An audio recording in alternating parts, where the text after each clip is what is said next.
कुछ किस्से बस किस्से नहीं होते, वो हमारे अंदर कुछ ऐसा छोड़ जाते हैं जो ज़िंदगी भर भी पीछा नहीं छोड़ता। ये जो मैं आपको सुनाने जा रही हूँ, वो मेरे दोस्त के दादी की ज़ुबानी सुनी गई एक सच्ची घटना है। ऐसी घटना जिसने बचपन में उनकी सारी मासूमियत को हमेशा के लिए बदल दिया।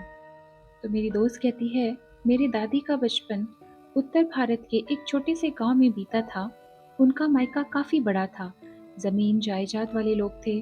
उनका घर ऊंची ईंटों से घिरा हुआ था। एक बड़ा सा आंगन, कुआं और दूर दूर तक फैली बंजर जमीनें।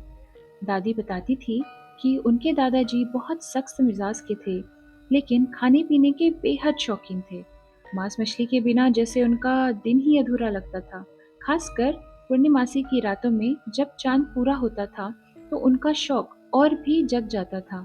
वो दारू के साथ ताजी मछली मंगवाते थे। उनके घर पर एक नौकर काम करता था, सुधाकर। करीब 18 से 19 साल का एक सीधा साधा लड़का। वो अक्सर नदी से मछली पकड़ कर लाता था और हर बार चुपचाप जाकर टोकरी रख कर चला जाता। लेकिन उस रात कुछ अलग हुआ। दादी सिर्फ 8 साल की थी। उस दिन वो दोपहर से ही बहुत खुश थी। क्यों ना हो, पूर्णिमासी की रात में पूरा परिवार खाना खाने के बाद आंगन में बैठता, कहानियां सुनता। लेकिन दादी को न जाने क्या सूझा, वो अकेले ही खेलने के बहाने खेतों की ओर निकल गई। खेतों से होकर वो नदी की तरफ बढ़ गई और वहां चांदनी में चमकती हुई नदी के किनारे सुधाकर मछली पकड़ रहा था। दादी ने उसे देखा और पास जा पहुंची। भैया, मैं भी देखूंगी मछली कैसे पकड़ते हो। मुझे भी मछली टोकरी में डालने दो ना। तो सुधाकर ने कहा, नहीं बुआ, यहाँ मत रहो, ये जगह ठीक नहीं है। रात ज्यादा हो गई है, चलो घर चलते हैं। पर दादी जी तो जिद्दी थी। उन्होंने सुधाकर की एक न सुनी। जब सुधाकर ने देखा कि अब वो मानेगी नहीं, तो उसने एक हाथ से दादी का हाथ पकड़ लिया और दूसरे हाथ में मछली से भरी टोकरी उठाई। वो दोनों वापस घर की ओर चल पड़े। घर का रास्ता बांस के पेड़ों से होकर जाता था। दिन में तो वह जगह एकदम साधारण लगती थी, लेकिन रात में जैसे वहां कुछ और ही बसता हो। और उस दिन तो पूर्णिमासी की रात थी।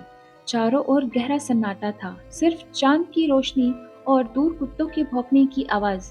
जैसे ही वो दोनों बांस के झुंड के पास पहुंचे, अचानक बांस के पेड़ों के गिरने की तेज आवाज आती है। सारे बांस के पेड़ एक साथ धड़ाम से गिर पड़े।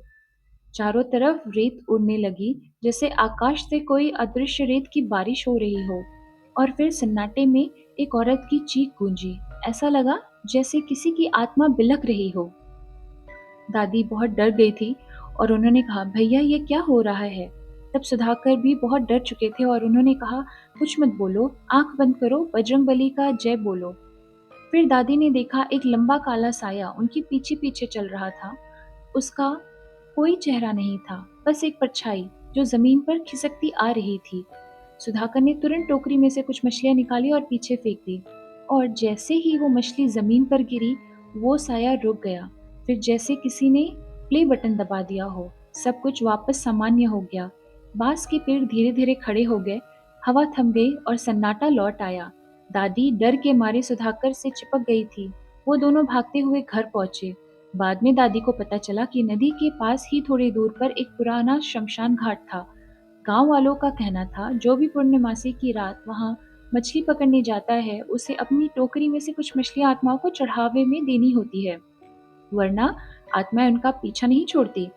और उसी ग्रुप में एक बुजुर्ग आदमी थे। वो कहते हैं, बेटा, वो आत्माएं मांस मछली की सुगंध से बंधी रहती हैं। चढ़ावा दो तो तुम्हें छोड़ देती हैं, भूल जाओ तो पीछा नहीं छोड़ती। उस रात के बाद दादी ने 2 दिन तक बुखार में पड़ी रही। ना उन्होंने कुछ खाया था, ना उन्होंने कुछ किसी से बात की थी। डॉक्टर ने कहा था इन्हें कोई गहरी घबराहट हुई है। लेकिन दादी आज भी कहती हैं, उन्होंने जो देखा वो सपना नहीं था। और जब उन्होंने ये कहानी मुझे सुनाई, तो उनके आंखों में वही डर ताज़ा था। बेटा, मैं नहीं मानती आत्माओं को, पर उस दिन मैंने जो ऐसा देखा, जो आज भी सोचती हूँ तो बदन में सिहरन दौड़ जाती है। उस दिन के बाद दादी ने उस नदी की ओर कभी दोबारा कदम नहीं रखा। लेकिन वो सवाल अब भी उनके मन में था, मैंने जो देखा वो हकीकत थी या फिर सिर्फ मेरे आंखों का कोई वहम। कुछ डर सिर्फ शरीर को नहीं, आत्मा को छू जाते हैं, और यही डर सबसे सच्चा होता है।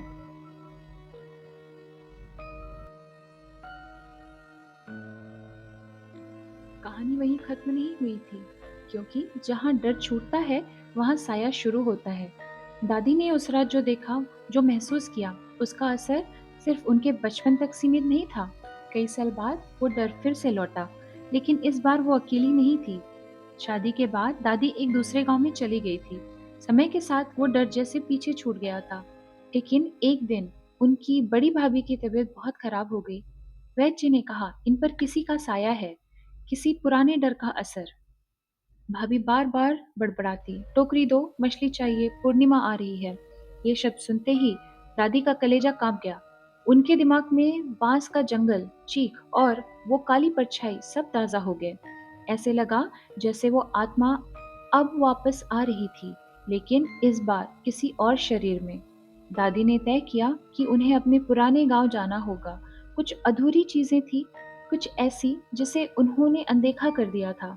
वो अकेली नहीं गई, उनके साथ उनके देवर और उनके गांव के एक पुराने साधु जी, जो आत्मा बंधन की विद्या जानते थे। पूर्णिमासी का दोष अधूरे चढ़ावे का प्रकोप है। जो आत्मा पहले तुम्हें सिर्फ देख रही थी, अब वे तुम्हें पुकार रही है। दादी डर गई, लेकिन उन्होंने ठान लिया था, इस बार वो पीछे नहीं हटेगी। रात की आवाज, उल्लू की बोली, नदी की धीमी लहरें। वो तो पूर्णिमासी की रात उसी नदी के किनारे पहुंचे, सब कुछ वैसा ही था। बस पेड़ अब और ज्यादा सूखे और झुके हुए लगते थे।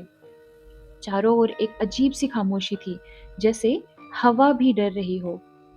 उस शमशान घाट के पास ले चलो जहां ये सब शुरू हुआ था।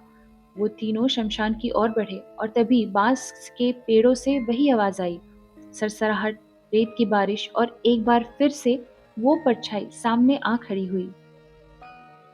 भयानक महिला की चीख सुनाई दी। दादी कांप गई, लेकिन इस बार साधु बाबा ने पूजा की थाली निकाली, जिसमें मछलियां, नारियल और सिंदूर थे।